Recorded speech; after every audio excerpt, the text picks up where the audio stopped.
سیرت کے پچھلے پارٹ میں ہم نے اہل مدینہ کے معاہدے کا ذکر کیا جسے ابتدائی آئین بھی کہا گیا۔ اگلا بڑا واقعہ جو سیرت کی کتابوں میں موجود ہے وہ اس کے چند ماہ بعد پیش آیا۔ اس عرصے کے دوران کوئی اور بڑا واقعہ پیش نہیں آیا۔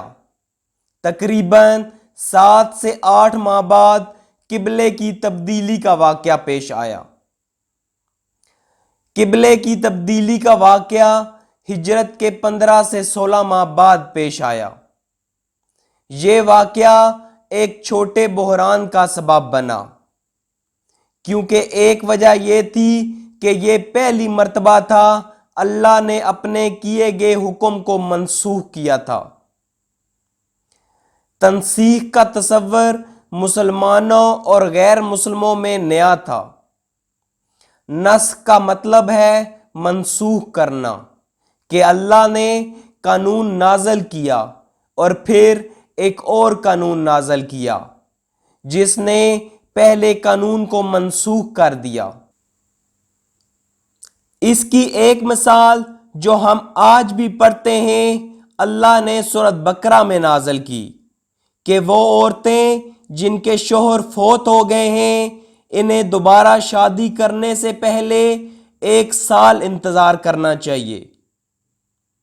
اس کے کچھ ماہ یا سال بعد اللہ نے سال کو منسوخ کر دیا اور پھر اللہ نے ایک اور حکم جاری کیا جسے آج ہم جانتے ہیں کہ 4 ماہ اور 10 دن۔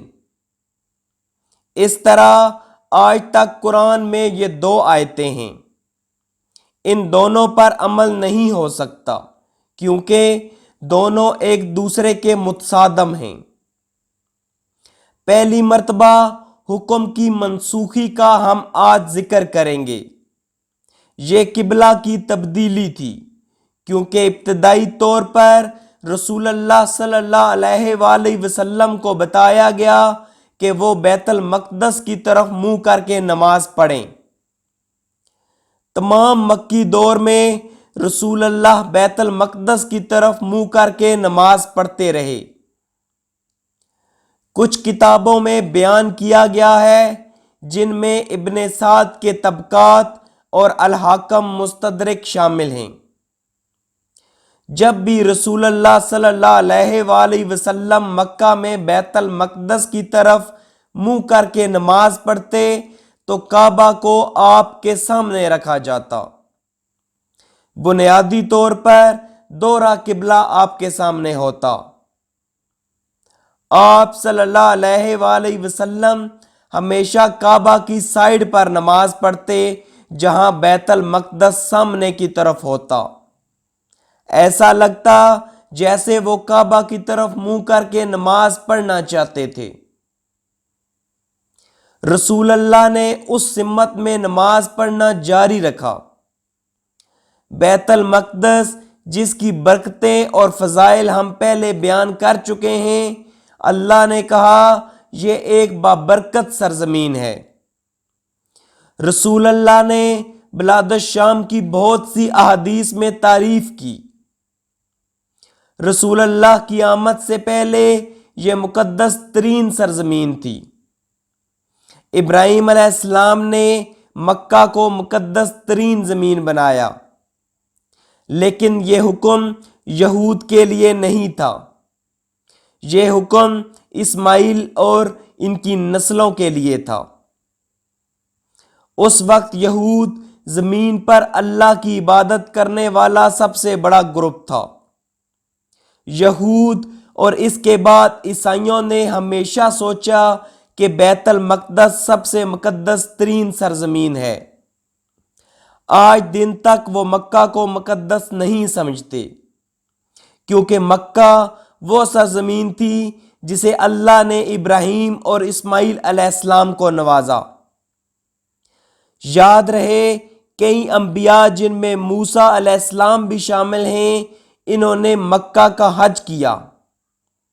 ہم یہ جانتے ہیں کیونکہ رسول اللہ نے ہمیں بتایا تھا، لیکن یہ انبیاء تھے، ان کے پیروکار نہیں جو مکہ میں آئے تھے۔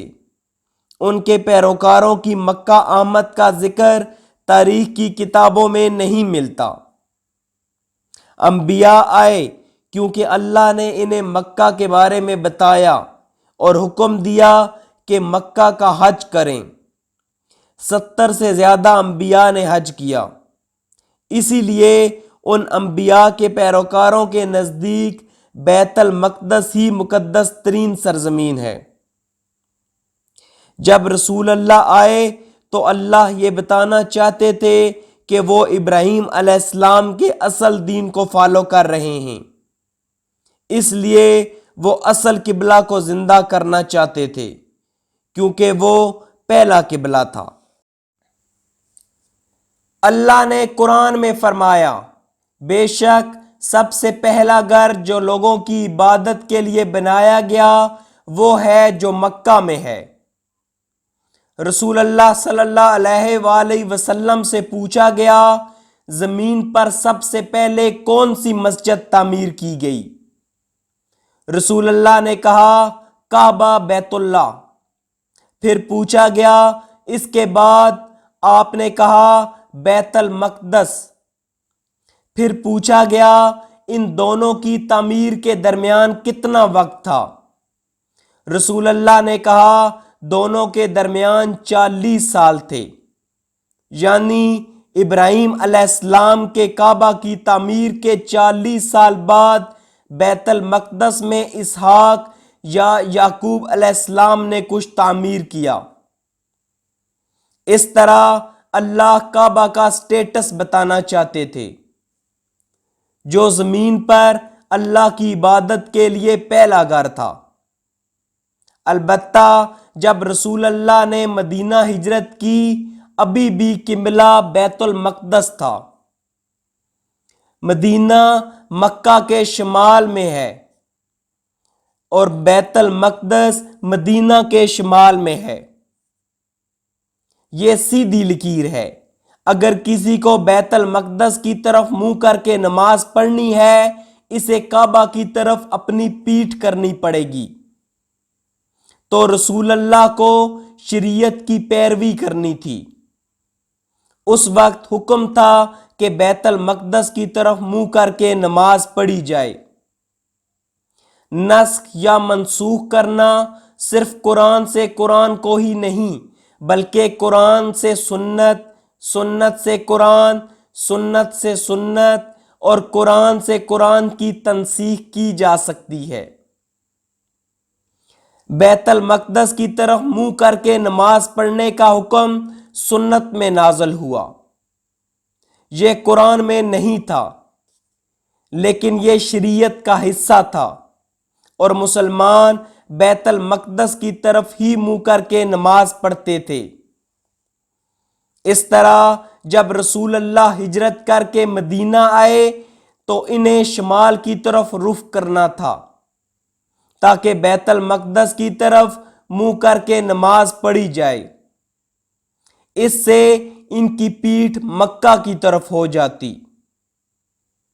اس دوران رسول اللہ اور یہود کے درمیان تعلقات کشیدہ ہونا شروع ہو گئے۔ ہجرت کے بعد اگلے سال سے یہود کے ساتھ کشیدگی شروع ہو گئی تھی۔ جب رسول اللہ نے پہلے مدینہ ہجرت کی، وہ بالآخر ان لوگوں میں آ گئے تھے جو ابراہیم علیہ السلام کے ایمان پر یقین رکھتے تھے، کیونکہ مکہ میں یہودی یا عیسائی نہیں تھے۔ مکہ میں تمام بتوں کے پجاری تھے۔ مدینہ میں یہودیوں کا بڑا گروپ تھا جو چند ہزار تھے۔ یہ گروپ اللہ پر یقین رکھتا تھا اور اسی انبیاء کے سلسلے پر ایمان رکھتا تھا، جبکہ قریش کو انبیاء کا تصور تک معلوم نہ تھا۔ قریش کتاب پر یقین نہ رکھتے تھے، انہیں رسالت، جنت جہنم کا کچھ پتہ نہ تھا۔ اس کے برعکس اہل کتاب بہت سی چیزوں میں مسلمانوں کے قریب ہیں۔ وہ اللہ، فرشتوں، یوم آخرت، جنت و جہنم کتابوں پر یقین رکھتے ہیں۔ رسول اللہ مدینہ میں پہلی دفعہ ایسے گروپ سے بات کر رہے تھے جو ان تصورات سے آشنا تھا، جس وجہ سے آپ صلی اللہ علیہ وآلہ وسلم بہت پر امید تھے کہ آخر کار ایک بڑا گروپ اسلام قبول کر لے گا، کیونکہ یہود نبی کا انتظار کر رہے تھے اور وہ جانتے تھے کہ محمد صلی اللہ علیہ وآلہ وسلم اللہ کے رسول ہیں۔ اللہ قرآن میں فرماتے ہیں، لوگ جنہیں ہم نے کتاب عطا فرمائی ہے وہ اس نبی کو ایسے پہچانتے ہیں جیسے وہ اپنے بیٹوں کو پہچانتے ہیں۔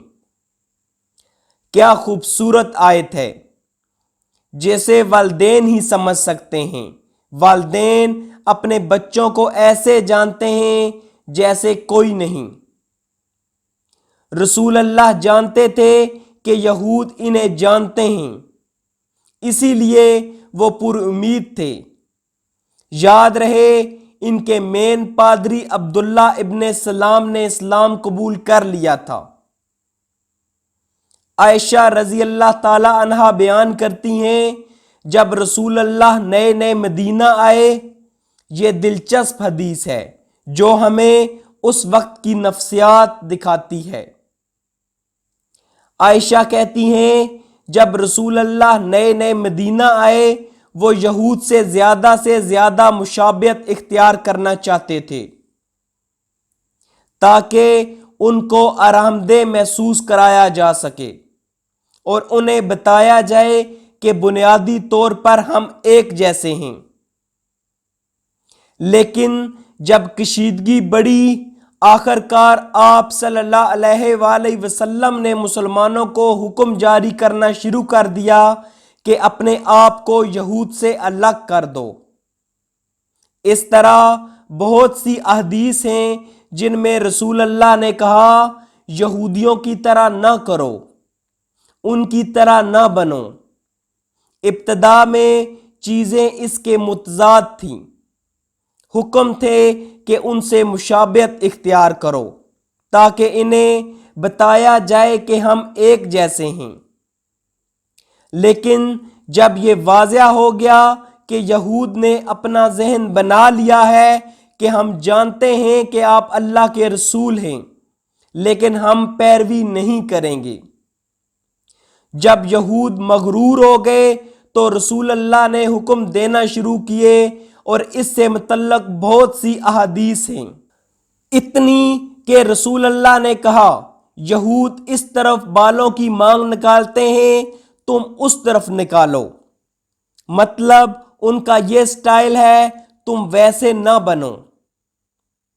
ایک اور حدیث بخاری میں ہے، رسول اللہ صلی اللہ علیہ وآلہ وسلم نے کہا، یہود جوتے اتار کر نماز پڑھتے ہیں، تم جوتے پہن کر نماز پڑھو۔ یاد رہے، یہ حکم مسجد کے لیے نہیں ہے، بلکہ جب کوئی باہر میدان یا گھاس پر ہو تو اسے جوتے اتارنے نہیں چاہیے۔ یہ اس لیے ہے کہ یہود کے ہاں حکم ہے کہ ہمیشہ جوتے اتار کر عبادت کریں، یہاں تک کہ اس میں بھی یہود سے مختلف رہنے کے لیے کہا گیا۔ رسول اللہ نے کہا، یہود اپنی خواتین کو حیض میں ہاتھ نہیں لگاتے، تم یہود سے مخالف کرو، تم خواتین کے ساتھ کھاؤ پیو بیٹھو ہر چیز کرو سوائے قربت کے، یہود سے مختلف بنو۔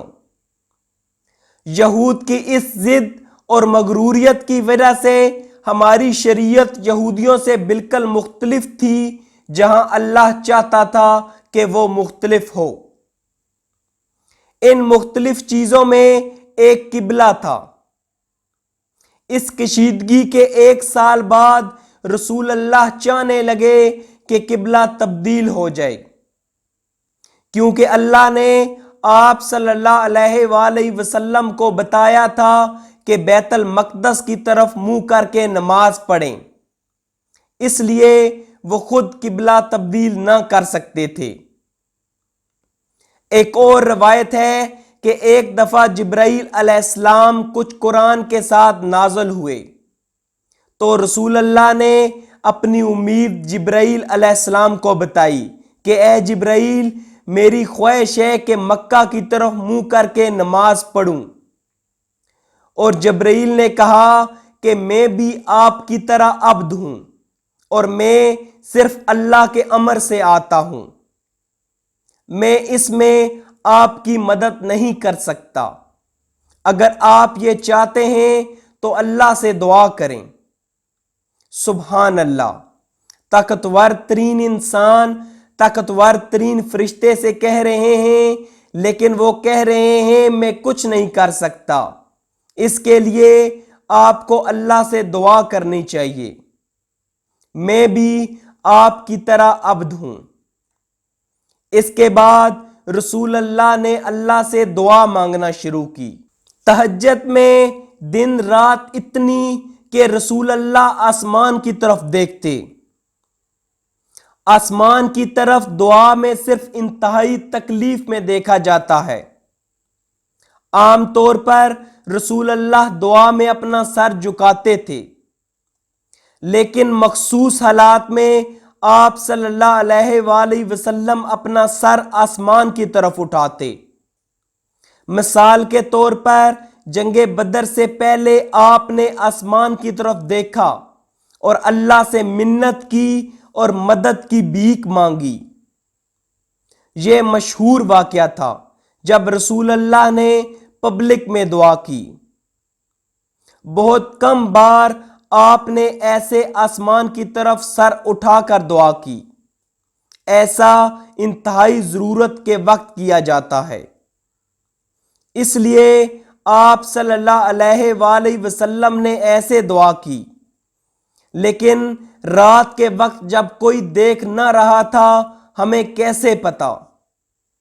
کیونکہ اللہ نے قرآن نازل کیا، ہم تمہارے چہرے کا آسمان کی طرف بار بار اٹھنا دیکھ رہے ہیں، تو ضرور ہم تمہیں اس قبلے کی طرف پھیر دیں گے جس میں تمہاری خوشی ہے، تو ابھی اپنا چہرہ مسجد حرام کی طرف پھیر دو، اور ہے مسلمانوں تم جہاں کہیں ہو اپنا منہ اس کی طرف کر لو۔ نوٹس، اللہ نے پہلے ہی فیصلہ کر دیا تھا کہ مکہ قبلہ ہوگا، لیکن اللہ کہہ رہے ہیں میں جانتا ہوں تم یہ چاہتے ہو، یہ میرا تحفہ آپ کے لیے ہے۔ اللہ کو قرآن میں اس طرح جملہ ادا کرنے کی ضرورت نہیں تھی کہ کیونکہ آپ ایسا چاہتے تھے اس لیے میرا آپ کے لیے یہ تحفہ ہے، یہ نہیں کہ میں نے یہ فیصلہ کر دیا تھا کہ مکہ قبلہ ہوگا۔ اللہ نے پھر مختلف آیات نازل کی۔ جب یہ تمام آیات نازل ہوئیں، یہ بدر سے 1 یا 2 مہینے پہلے کی بات ہے۔ جب یہ حکم نازل ہوا، یہ حکم مسلمانوں، یہودیوں اور مشرکین سب کے لیے بہت الجھن کا سبب بنا۔ یہ حکم الجھن کا سبب کیوں تھا؟ اللہ قرآن میں فرماتے ہیں نادان لوگ ضرور کہیں گے انہیں کیا ہوا ہے کہ پہلے یہ جس قبلے کی طرف منہ کر کے نماز پڑھتے تھے اس سے یکا یک پھر گئے۔ ایک یہودی نے کہا اگر یہ شخص نبی ہے تو یہ کیسے ہو سکتا ہے کہ ایک دن یہ ایک سمت کی طرف رخ کر کے نماز پڑھتا ہے جبکہ دوسرے دن دوسری سمت کی طرف رخ کر کے نماز پڑھتا ہے۔ ایک اور یہودی نے کہا کیا ہمارا قبلہ اس کے لیے بہتر نہیں ہے؟ یہ کیوں قبلہ تبدیل کر رہا ہے؟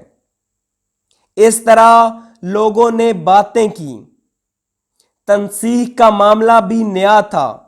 اللہ نے سورۃ بقرہ میں تنسیخ کے تصور کو بیان کیا۔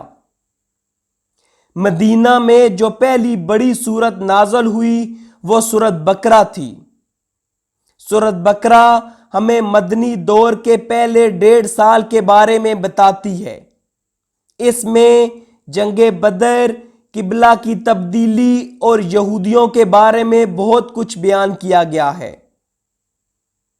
سورۃ بقرہ میں بنی اسرائیل موسیٰ علیہ السلام کے بارے میں ذکر ہے کیونکہ یہ اس کا سیاق و سباق تھا۔ سورۃ بقرہ میں اللہ نے حکم کے تنسیخ کے تصور کو بیان کیا ہے۔ اللہ فرماتے ہیں جب ہم کوئی آیت منسوخ کرتے ہیں یا لوگوں کو بھلا دیتے ہیں تو اس سے بہتر یا اس جیسی اور آیت لے آتے ہیں، یعنی حکم کے منسوخ کرنے میں اللہ کی حکمت ہوتی ہے۔ اللہ فرماتے ہیں پہلے جس طرف تم رخ کرتے تھے اس کو تو ہم نے صرف یہ دیکھنے کے لیے مقرر کیا تھا کہ کون رسول اللہ کی پیروی کرتا ہے اور کون الٹا پھر جاتا ہے۔ اس طرح ہر حکم ایک امتحان ہے کہ تم اس کی پیروی کرتے ہو یا نہیں۔ مسلمانوں کے لیے یہ امتحان تھا کہ آیا وہ اللہ کے اس حکم پر عمل کرتے ہیں یا نہیں۔ یقیناً انہوں نے اس پر عمل کیا۔ یہود کے لیے اس میں ایک خفیہ پیغام تھا جو یہ ہے، یہ نبی تمہارے انبیاء کے سلسلے سے ہیں اور یہ تمہارے قبلہ کی طرف رخ کر رہے ہیں، لیکن اب وہ آپ کی نبوت پر سبقت لے جائے گا اور وہ اسے اصل پر واپس لے جائے گا، اس لیے وہ کسی دوسری روایت سے نہیں آ رہے، وہ بھی اسی روایت سے ہیں، کیونکہ اگر اللہ چاہتا تو قبلہ کی تبدیلی مکہ میں ہو سکتی تھی، لیکن اللہ یہ دکھانا چاہتے تھے کہ 1.5 سال سے مسلمان اسی سمت کی طرف رخ کر کے نماز پڑھ رہے ہیں جس طرف یہود کر کے عبادت کر رہے تھے۔ پھر اللہ نے قبلہ تبدیل کر کے مکہ کر دیا۔ اس کا بنیادی مقصد یہود پر یہ ظاہر کرنا تھا کہ یہ رسول اسی سلسلے سے ہیں جو آپ کا دین ہے۔ یہ انہی مشاعر کی تعظیم کرتا ہے جن کی تعظیم آپ کو بتائی گئی تھی۔ تمہیں بھی بیت المقدس کی طرف رخ کر کے نماز پڑھنا تھی، اس کو بھی بیت المقدس کی طرف رخ کرنا ہے، لیکن یہ صرف یہودی نبی نہیں ہے، وہ اس سے زیادہ ہیں، کیونکہ یہودی خیال کرتے ہیں کہ وہ خصوصی لوگ ہیں اور چنے ہوئے لوگ ہیں۔ ہم یہ یقین رکھتے ہیں کہ وہ چنے ہوئے لوگ تھے جو کہ قرآن میں ہے، وہ ماضی میں چنے ہوئے لوگ تھے۔ اللہ ان پر ظاہر کر رہے ہیں کہ اب یہ بند ہو رہا ہے۔ یہ مختلف طریقوں سے ظاہر کیا گیا، لیکن بنیادی طور پر یہ قبلہ کی تبدیلی سے ظاہر کیا گیا۔ اس کے بعد یہود یہ کہنا شروع ہو گئے کہ جو بھی بیت المقدس کے علاوہ کسی دوسری سمت کا رخ کرے گا اللہ اس سے کبھی بھی راضی نہیں ہوگا اور اللہ اس کی عبادت قبول نہ کرے گا۔ وہ کہتے بیت المقدس کی طرف رخ کرنا تقویٰ کا حصہ ہے۔ آج دن تک جب یہود عبادت کرتے ہیں تو وہ بیت المقدس کی طرف رخ کرتے ہیں۔ اس پر اللہ نے قرآن میں فرمایا، نیکی یہ نہیں کہ تم نے اپنے چہرے مشرق کی طرف کر لیے یا مغرب کی طرف کر لیے، بلکہ نیکی یہ ہے کہ آدمی اللہ کو اور یوم آخرت اور ملائکہ کو اور اللہ کی نازل کی ہوئی کتاب اور اس کے پیغمبروں کو دل سے مانے۔ اس سے آگے اللہ نے مختلف نیک کاموں کا ذکر کیا ہے۔ نکتہ یہ ہے کہ اللہ نے یہود پر تنقید کی کہ وہ کہہ رہے ہیں تقوی حاصل کرنے کے لیے اس قانون کی پیروی لازمی ہے۔ اللہ کہتے ہیں نہیں، مشرق ہو یا مغرب، جس سمت کی طرف بھی تم رخ کرو گے اللہ وہاں ہوگا۔ اگر تم اللہ کے حکموں کی تعمیل کرو گے تو جہاں بھی تم ہوگے، جس طرف تمہارا رخ ہوگا، اللہ تمہاری نیکی قبول کر لے گا۔ ایک اور روایت میں اللہ کہتے ہیں، اگر تم اہل کتاب کے پاس تمام نشانیاں بھی لے آؤ، وہ تمہارے قبلہ کی پیروی نہ کریں گے۔ اللہ نے رسول اللہ کو تسلی کرائی کہ پریشان نہ ہو، وہ تمہارے قبلہ کی پیروی نہیں کریں گے اور نہ تم ان کے قبلہ کی پیروی کرو گے، اور وہ آپس میں بھی ایک دوسرے کے قبلہ کے تابع نہیں، کیونکہ یہود اور عیسائیوں کا قبلہ ایک دوسرے سے مختلف ہے۔ اللہ اپنے نبی کو تسلی دے رہے ہیں کہ تمہارا اپنا قبلہ ہے، ان کا اپنا، اور اللہ نے تمہارے لیے بہترین انتخاب کیا ہے۔ مشرکین بھی قبلہ کی تبدیلی سے الجھن کا شکار رہے کہ یہ کیسے نبی ہیں جو اپنا ذہن تبدیل کرتے رہتے ہیں، لیکن ان کے لیے بھی خفیہ پیغام تھا کہ رسول اللہ مکہ سے نکالے گئے، اور پھر بھی آپ نے قریش سے زیادہ کعبہ کی تعظیم کی کہ آپ نے کعبہ کو اپنا قبلہ بنایا اور اسی کی طرف رخ کر کے عبادت کرنے لگے۔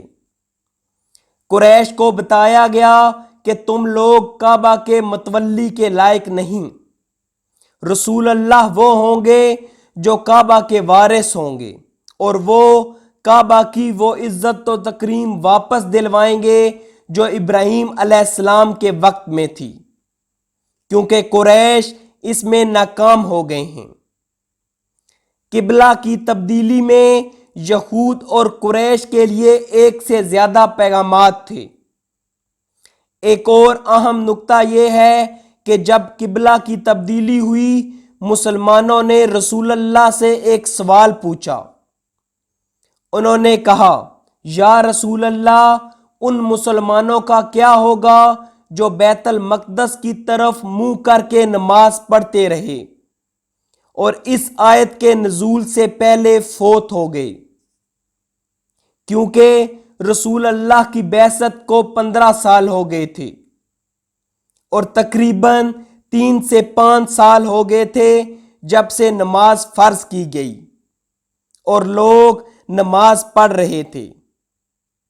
اس دوران متعدد لوگ طبی موت مرے، کیونکہ اس عرصے کے دوران کوئی جنگ نہیں ہوئی تھی۔ صحابہ نے کہا، یا رسول اللہ، ان لوگوں کا کیا ہوگا جو مر گئے لیکن انہوں نے کبھی بھی صحیح سمت میں نماز نہیں پڑھی، وہ ہمیشہ بیت المقدس کا رخ کرتے رہے، کیا اللہ ان کی نمازیں قبول کر لیں گے؟ اس پر اللہ نے قرآن نازل کیا، اللہ کی یہ شان نہیں کہ تمہارا ایمان ضائع کرے۔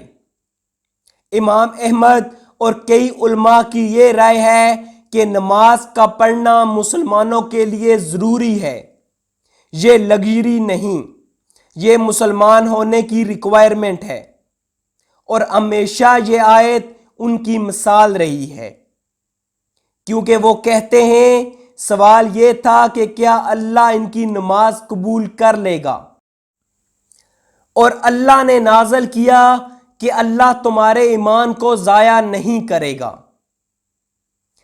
صحیح بخاری میں امام بخاری نے اس کے متعلق چیپٹر میں کہا کہ اللہ نے اس آیت میں مسلمانوں کی نماز کو ان کا ایمان کہا ہے، جس کا مطلب ہے کہ اگر ان کی نماز نہ ہوتی تو ایمان نہ ہوتا۔ ابن تیمیہ اور ابن قیم نے بھی اس کا ذکر کیا ہے کہ نماز مسلمان ہونے کی ضروری ریکوائرمنٹ ہے، لگژری نہیں۔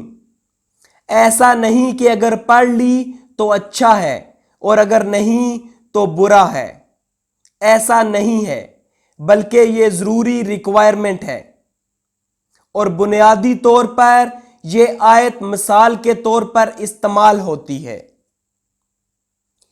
صحیح مسلم میں حدیث ہے، رسول اللہ نے کہا جس نے نماز ترک کر دی وہ مسلمان نہیں کافر ہے۔ واپس آتے ہیں قبلہ کی تبدیلی کی طرف۔ رسول اللہ صلی اللہ علیہ وآلہ وسلم نے بیت المقدس کی طرف رخ کر کے فجر کی نماز ادا کی، اور پھر آپ نے ظہر مکہ کی طرف رخ کر کے ادا کی، تو قبلہ کی تبدیلی کا حکم صبح سویرے آیا۔ جب یہ حکم آیا تو رسول اللہ نے مسجد نبوی میں اس کا اعلان کیا کہ قبلہ کی تبدیلی ہوئی ہے۔ پھر جو مسجد کا فرنٹ ہوتا تھا وہ پچھلی سائیڈ ہو گیا۔ وہ لوگ جنہوں نے مسجد نبوی میں ظہر کی نماز پڑھی وہ واپس اپنے گھروں میں گئے، اور ان میں سے ایک اس مسجد میں پہنچا جسے آج ہم مسجد قبلتین کے نام سے جانتے ہیں۔ یہ مسجد قبیلہ بنو سلمہ کی تھی۔ اس صحابی نے ظہر مسجد نبوی میں ادا کی۔ جب وہ صحابی اس مسجد میں پہنچے تو عصر کا وقت تھا، اور لوگ مسجد میں عصر کی نماز پڑھ رہے تھے۔ جب صحابی نے مسلمانوں کو عصر کی نماز پڑھتے دیکھا تو وہ حیران تھے، کیونکہ وہ عصر سے پہلے وہاں پہنچنا چاہتے تھے تاکہ لوگوں کو قبلہ کی تبدیلی کے حکم کے بارے میں بتا سکیں، لیکن وہ لوگ نماز کے درمیان تھے۔ اس طرح اس صحابی نے مسجد کے پیچھے سے اونچی آواز لگائی کہ اے مسجد کے لوگوں، میں ابھی رسول اللہ کی مسجد سے آیا ہوں، اور میں نے ظہر کی نماز ان کے ساتھ پڑھی، اور وہ مکہ کی طرف رخ کر کے نماز پڑھ رہے تھے۔ حکم آیا ہے کہ مکہ کی طرف رخ کر کے نماز پڑھو۔ یہ سن کر اس مسجد کے امام اور نمازی جہاں تھے وہاں ہی مڑ گئے، اور امام صفوں کے درمیان سے گزرتے ہوئے آگے آ گئے۔ اسی لیے اس مسجد کو مسجد قبلتین کہتے ہیں۔ ایک اور آیت جو اس سے متعلق سورہ بقرہ میں ہے، یہ آیت قبلہ کی آیات کے درمیان نازل ہوئی۔ اللہ فرماتے ہیں، اس طرح ہم نے تمہیں بہترین وسط کی امت بنایا۔ اس آیت کا سیاق و سباق قبلہ ہے۔ وسط کا مطلب ہے، وسط کا ثانوی مطلب جو عام سمجھا جاتا ہے، درمیانہ، جبکہ وسط کا بنیادی یا حتمی معنی جو اس آیت میں ہے، اس کا مطلب سب سے زیادہ بلند ہے۔ اس طرح امت وسط کا بنیادی مطلب بہترین امت ہے، جبکہ اس کا ثانوی مطلب وسط یعنی درمیانی ہے، کہ یہ امت دو انتہاؤں میں سے نہیں ہے۔ ہاں، یہ بھی درست مطلب ہے، لیکن بنیادی مطلب نہیں ہے۔ بنیادی مطلب ہے آپ تمام قوموں میں سے عروج پر ہیں، اور یہ ظاہر کرنے کا بہترین وقت ہے کہ نہ تم یہود کے قبلہ کی پیروی کر رہے ہو اور نہ ہی عیسائیوں کی، بلکہ میں نے تمہیں بہترین قبلہ دیا ہے۔ امت وسط کا یہاں مطلب ہے بہترین رخ، جو کہ مکہ کا قبلہ ہے، جو انسانیت کا اصل قبلہ ہے۔ اس طرح جب قبلہ کی تبدیلی ہوئی، مسجد نبوی میں جو فرنٹ تھا وہ بیک سائیڈ بن گیا، جبکہ بیک سائیڈ فرنٹ سائیڈ بن گئی۔ پھر رسول اللہ نے حکم دیا کہ مسجد کی پچھلی سائیڈ جو قبلہ کی تبدیلی سے قبل فرنٹ سائیڈ تھی، اسے شیڈ سے کور کر دیا جائے۔ یاد رہے، مسجد نبوی کا 4 یا 5 ہجری تک چھت نہیں تھا، جس کا ہم سیرت میں ذکر کر چکے ہیں۔ بعد میں بھی پہلے جب چھت ڈالا گیا تو وہ کھجوروں کے پتوں کا تھا، جو بارش کا پانی نہ روک سکتا تھا۔ جب 6 یا 7 ہجری کو رمضان میں بارش ہوئی، بارش کے پانی سے مسجد نبوی میں کیچڑ بن گیا۔ رسول اللہ نے نماز کے دوران کیچڑ میں سجدہ کیا۔ انس ابن مالک کہتے ہیں، واللہ میں نے رسول اللہ کی ناک اور ماتھے پر کیچڑ دیکھا جب وہ سجدے سے اٹھے۔ اس کے بہت بعد مسجد نبوی کا چھت واٹر پروف بنایا گیا، لیکن رسول اللہ کے ابتدائی دور میں کوئی چھت نہ تھا اور بعد میں کھجوروں کے پتوں کا چھت تھا۔ رسول اللہ نے حکم دیا کہ مسجد کا پچھلا حصہ شیڈ سے کور کیا جائے، کیونکہ وہ لوگ جو مدینہ ہجرت کر کے آ رہے تھے وہ بہت زیادہ تھے، جنہیں مدینہ کے لوگوں کے لیے پناہ دینا ممکن نہ تھا۔ اس طرح انہیں ایسی پناہ گاہ چاہیے تھی جہاں وہ رہ سکیں۔ ہجرت کرنے والوں لوگوں کی پہلی کھیپ میں ہر کسی کو بھائی چارہ کے ذریعے گھر دیا گیا، مطلب انصار ان کی مدد کرتے جب تک مہاجرین اپنے پاؤں پر کھڑے نہ ہو جاتے، اور جب مہاجرین اپنا نظام چلانے کے قابل ہو جاتے وہ اپنی راہ لے لیتے۔ لیکن جب اسلام قبول کرنے والوں کی تعداد میں اضافہ ہوا، ایسے ہی ہجرت کرنے والے مہاجرین کی تعداد میں اضافہ ہوا۔ جب مدینہ میں لوگوں کی آمد زیادہ ہوئی تو رسول اللہ سب کو سنبھال نہ سکتے تھے، اس وجہ سے ایک پناہ گاہ بنائی گئی اور یہ پناہ گاہ صفہ کہلائی، اور جو لوگ وہاں رہتے تھے وہ اہل صفہ کہلائے۔ اہل صفہ کا سیرت کی کتابوں میں خاص سٹیٹس ہے۔ اس کی وجہ یہ ہے کہ اہل صفہ کا علم، پرہیزگاری اور تقوی مثالی تھا۔ وہ بہت سے کیسز میں صحابہ کی اشرافیہ میں سے تھے۔ اہل صفہ نے اسلام کے لیے سب کچھ دے دیا تھا اور وہ رسول اللہ کی مسجد میں پناہ گاہ میں رہ رہے تھے۔ صفہ کی ابتدا تقریباً بدر کے بعد ہوئی۔ صفہ تقریباً رمضان میں بنائی گئی اور جنگ بدر بھی رمضان میں ہوئی۔ اس طرح اہل صفہ کا تصور رمضان کے بعد شروع ہوا۔ رمضان سے پہلے جو بھی اسلام میں داخل ہونے والا مدینے آیا، اس کی رہائش گاہ کا بندوبست کیا گیا۔ جو بھی مہاجر آیا اسے اکاموڈیٹ کیا گیا۔ لیکن جب گھروں میں گنجائش نہ رہی، کیونکہ ہر گھر ایک سے زیادہ مہاجرین کا بندوبست نہ کر سکتا تھا اور نہ ہی ہر گھر مہمان کو ٹھہرا سکتا تھا، اور جو مہاجرین کو ٹھہرا سکتے تھے انہوں نے کیا۔ اس کے بعد بھی جب مہاجرین کی آمد جاری رہی اس وقت صفہ بنائی گئی۔ رسول اللہ نے بہت لگن اور توانائی اہل صفہ پر خرچ کی۔ اہل صفہ کے مسائل کے بارے میں بہت سی روایات ہیں، اتنی کہ بہت سے اہل صفہ کے لوگوں کے پاس پہننے کو مکمل کپڑے تک نہ تھے۔ اس سے متعلق ایک حدیث ہے جو یہ ظاہر کرتی ہے کہ اہل صفہ کتنے غریب تھے۔ رسول اللہ نے خواتین کے لیے عام حکم نامہ جاری کیا کہ رسول اللہ نے کہا، ہے خواتین، نماز میں سجدے سے اپنا سر نہ اٹھاؤ جب تک کچھ دیر نہ ہو جائے، کیونکہ اہل صفہ کے کچھ لوگ جب سجدے میں جاتے ہیں تو ان کی شرمگاہ ظاہر ہو جاتی ہے۔ یعنی اہل صفہ کے لوگ اتنے غریب تھے کہ ان کے پاس مکمل لباس تک نہ تھا۔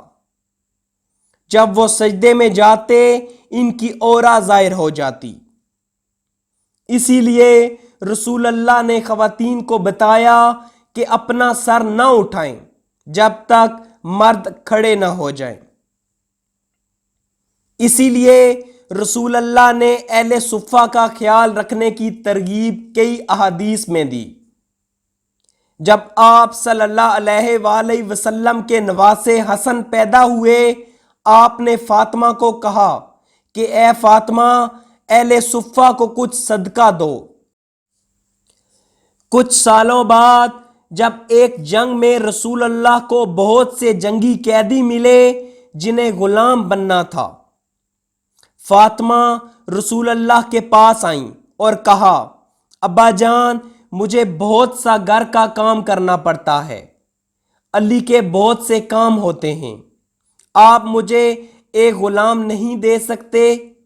آپ کے پاس بہت سے جنگی قیدی آئے ہیں، ان میں سے ایک ہمیں تحفہ دے دیں۔ سبحان اللہ، رسول اللہ اس پر ناراض ہو گئے اور کہا، میں تمہیں کیسے غلام دے دوں جب اہل صفہ کے لوگوں کے پاس کھانے کو کچھ نہیں ہے؟ نہیں، واللہ میں ان تمام غلاموں کو فروخت کروں گا اور اس سے حاصل ہونے والی تمام رقم اہل صفہ پر خرچ کروں گا۔ یہ رسول اللہ اپنی اس بیٹی کو بتا رہے ہیں جن سے اپنی اولاد میں آپ سب سے زیادہ پیار کرتے ہیں۔ رسول اللہ صلی اللہ علیہ وآلہ وسلم نے فاطمہ کو انکار کر دیا۔ اس کے بعد فاطمہ نے کبھی بھی آپ سے غلام کا تقاضا نہیں کیا۔ حالانکہ رسول اللہ لیڈر تھے، لیکن آپ نے کہا، کوئی استحقاق نہیں، صرف اس لیے کہ تم میری بیٹی ہو، مجھے ہر کسی کا خیال کرنا ہے۔ یعنی آپ کے ذہن میں اہل صفہ ہمیشہ رہتے۔ جب بھی کوئی تقریب ہوتی، آپ اہل صفہ کو دعوت دیتے۔ ابو ہریرہ صفہ کے سب سے مشہور باشندے تھے۔ ایک حدیث ہے، ابو ہریرہ کہتے ہیں، کئی دفعہ میں کسی صحابی سے سوال پوچھتا، جب وہ مسجد سے باہر جا رہے ہوتے، واللہ میں اس سوال کا جواب ان سے بہتر جانتا۔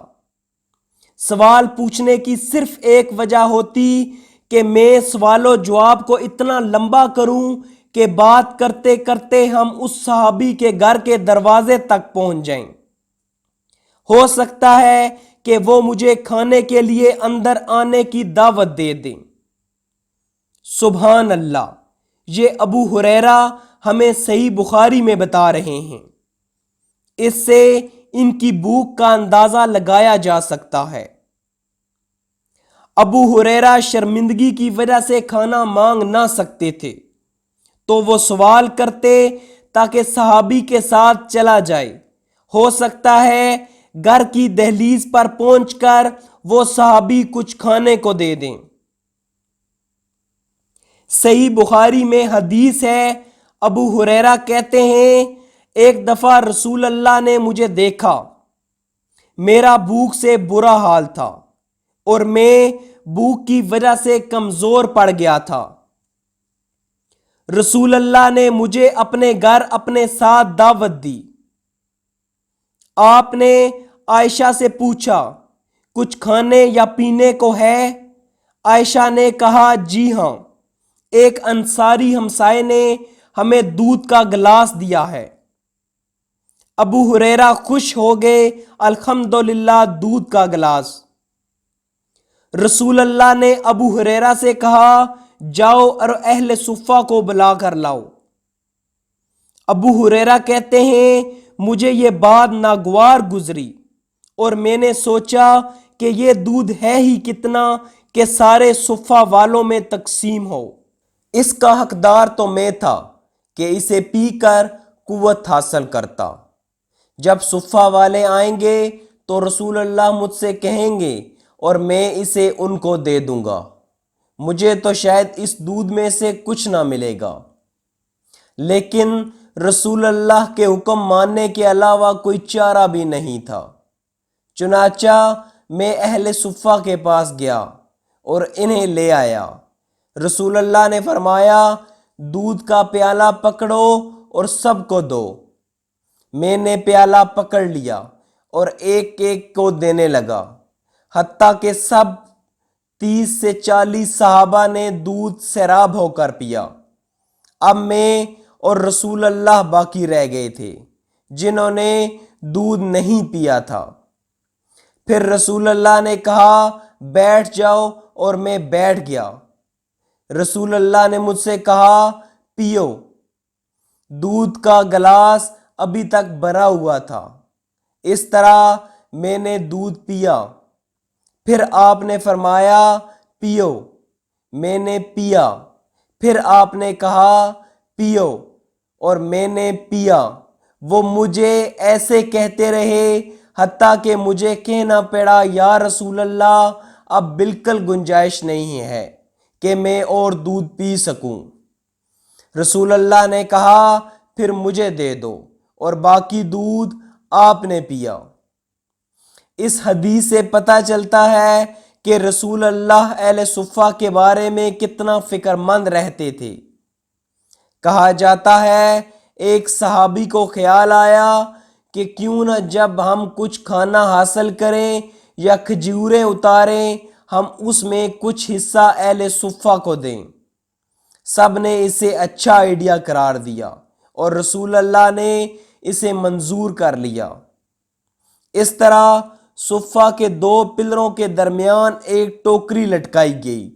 جب بھی انصار کھجوریں اتارتے وہ ان کھجوروں کی پہلی کھیپ بیچتے اور اس ٹوکری میں ڈال دیتے تاکہ لوگ بغیر کسی کے آگے ہاتھ پھیلائے اس ٹوکری سے کھا سکیں۔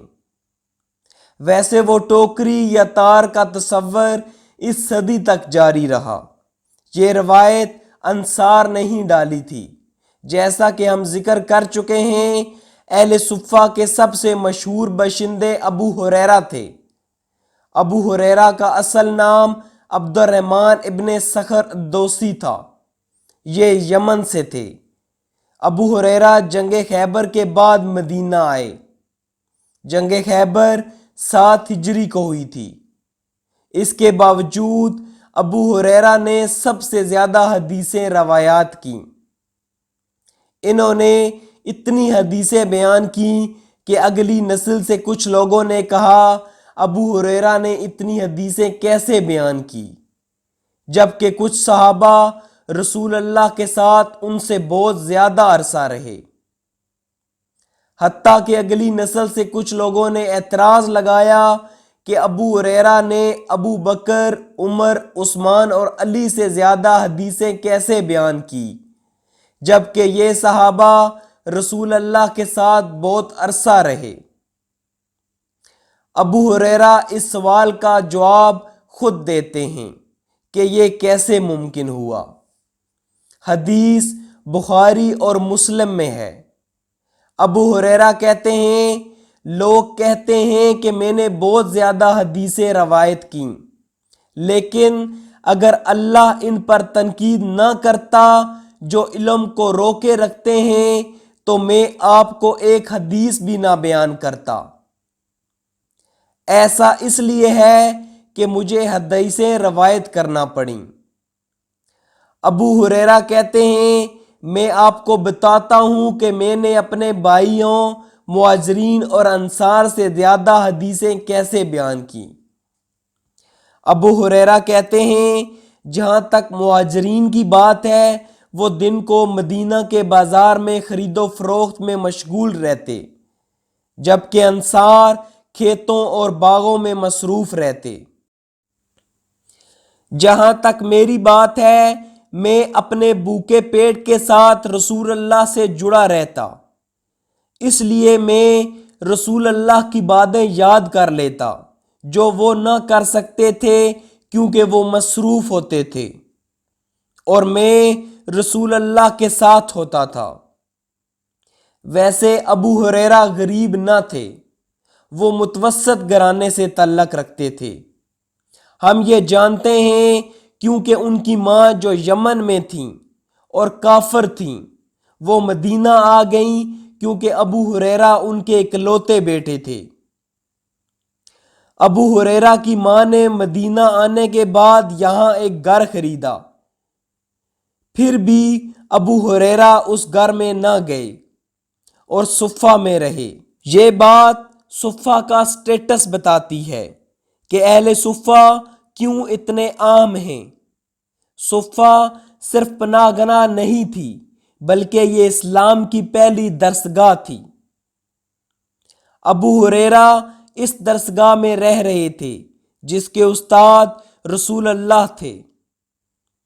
ابو ہریرہ نے اپنی ماں کے گھر میں رہنے کے بجائے صفہ میں رہنے کو ترجیح دی کیونکہ رسول اللہ اپنے گھر سے زیادہ مسجد میں ہوتے تھے۔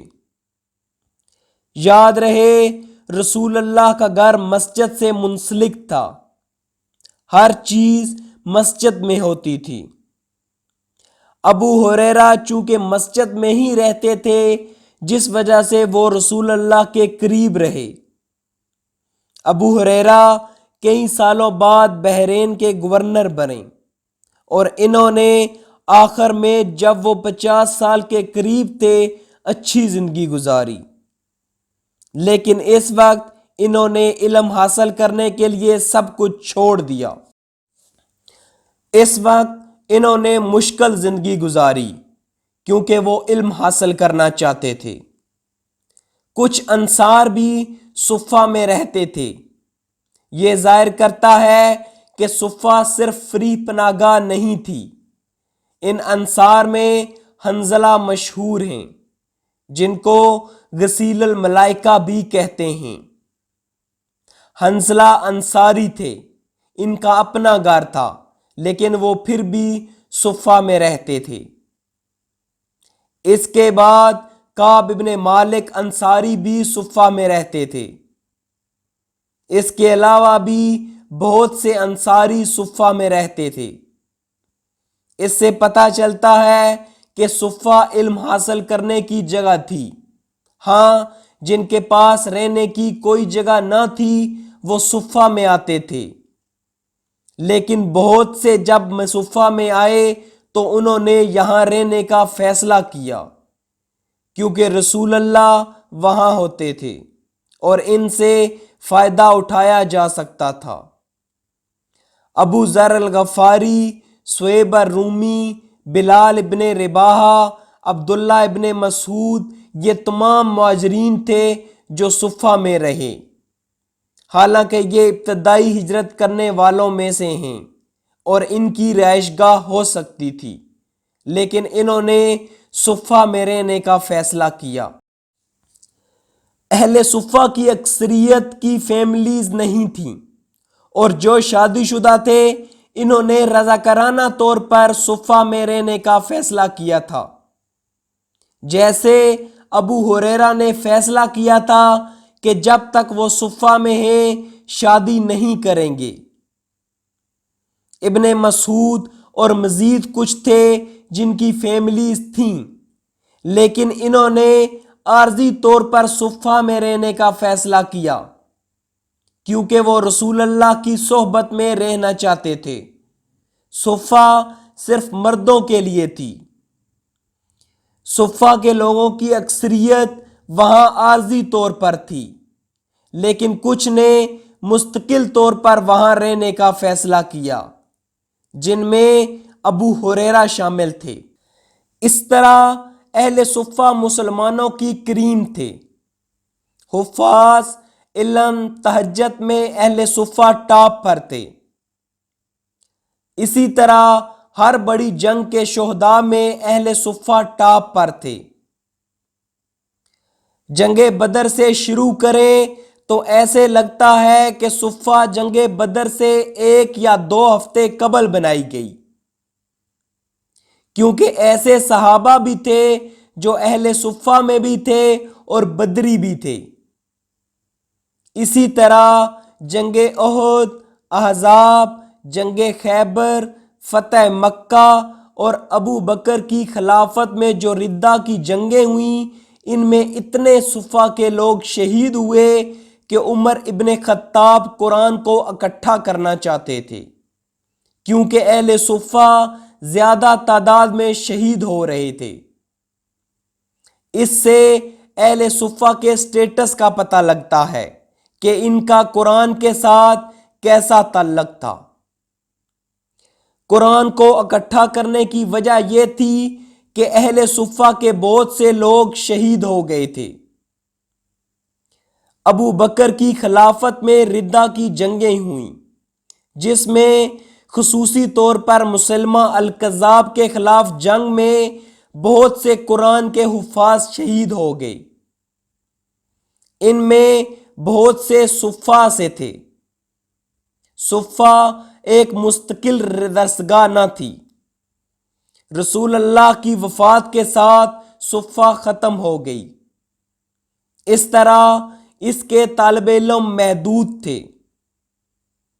ردہ کی جنگوں میں مسلمہ الکذاب کے خلاف لڑنے جانے والی جنگ میں حفاظ کی بڑی تعداد، ایک روایت کے مطابق 70 سے زیادہ حفاظ شہید ہوئے۔ یہ بڑی تعداد تھی۔ اس جنگ کے بعد عمر ابو بکر کے پاس گئے اور کہا، یا ابا بکر، جنگ میں بہت سے حفاظ شہید ہو گئے ہیں، بہت سے صفہ کے لوگ شہید ہو گئے ہیں۔ میں پریشان ہوں کہ اگر آپ نے اس کے لیے کچھ نہ کیا اور جنگوں میں اسی طرح حفاظ شہید ہوتے گئے، ہمارے پاس قرآن نہیں بچے گا۔ یاد رہے اس وقت تک مصحف مرتب نہیں ہوئی تھی۔ اس طرح ابو بکر نے قرآن کو مرتب کرنے پر رضامندی ظاہر کی۔ بنیادی طور پر کیونکہ اہل صفہ بڑی تعداد میں شہید ہوئے تھے، یہ اہل صفہ کا سٹیٹس ظاہر کرتا ہے۔ اہل صفہ کی تعداد مختلف اوقات میں بدلتی رہی۔ ایک وقت 5 سے 10 تعداد بھی تھی، جبکہ ان کی تعداد 70 تک بھی گئی۔ ان میں اکثریت 1 یا 2 ہفتے صفہ میں رہتی یا کچھ مہینے۔ جب بھی مدینہ میں کوئی وفد آتا، کیونکہ وقت کو ٹھہرانے کے لیے کوئی گھر نہیں تھا، اس لیے ان کو صفہ میں ٹھہرایا جاتا۔ یہ بھی روایات میں ہے کہ رسول اللہ کی زندگی کے آخر میں لوگ اسلام سیکھنے آتے تھے۔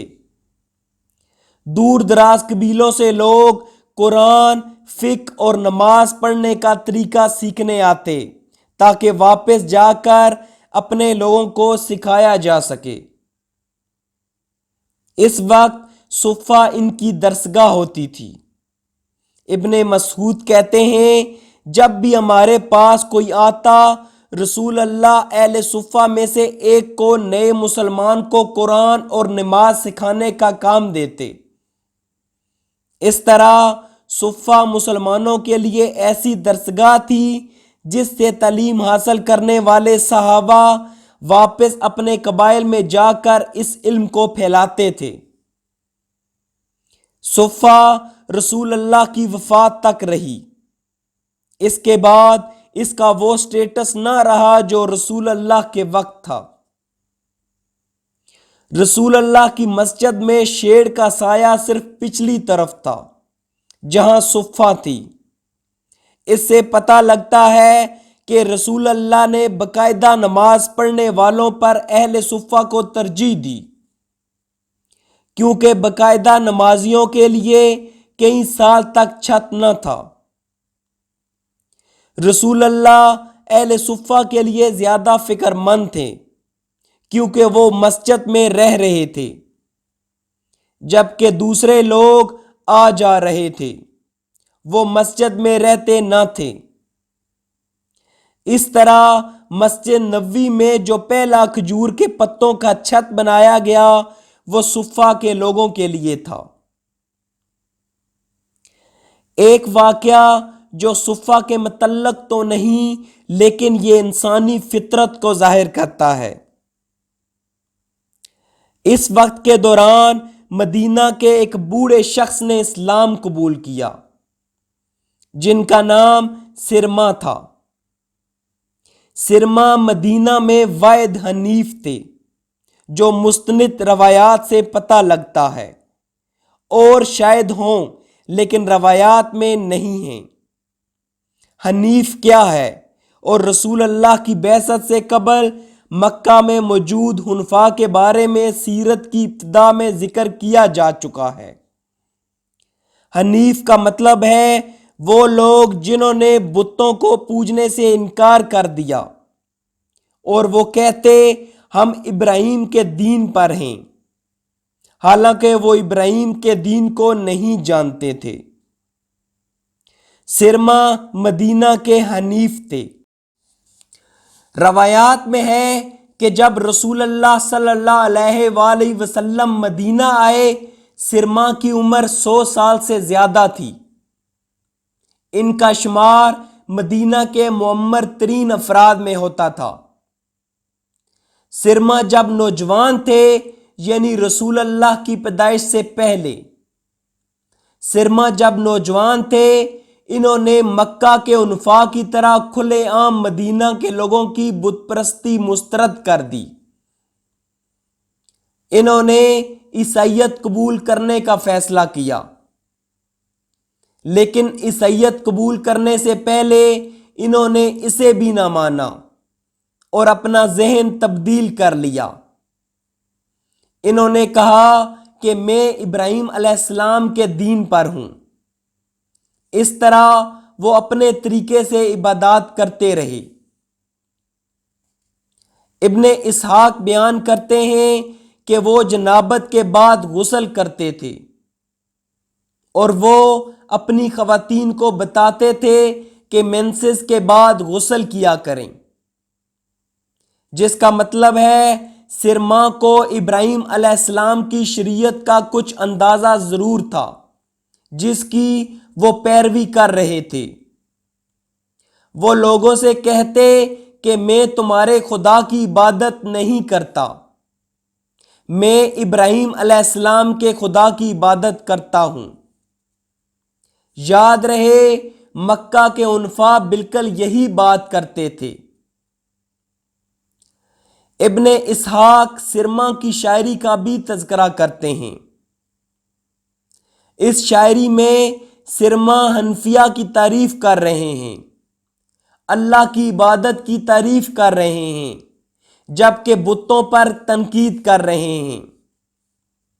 سرما رسول اللہ کے آنے سے پہلے کئی سال مکہ میں قریش میں رہے، لیکن وہ وہاں حاصل نہ کر سکے جس کی انہیں تلاش تھی، تو وہ واپس مدینہ آ گئے اور حنیف بن گئے۔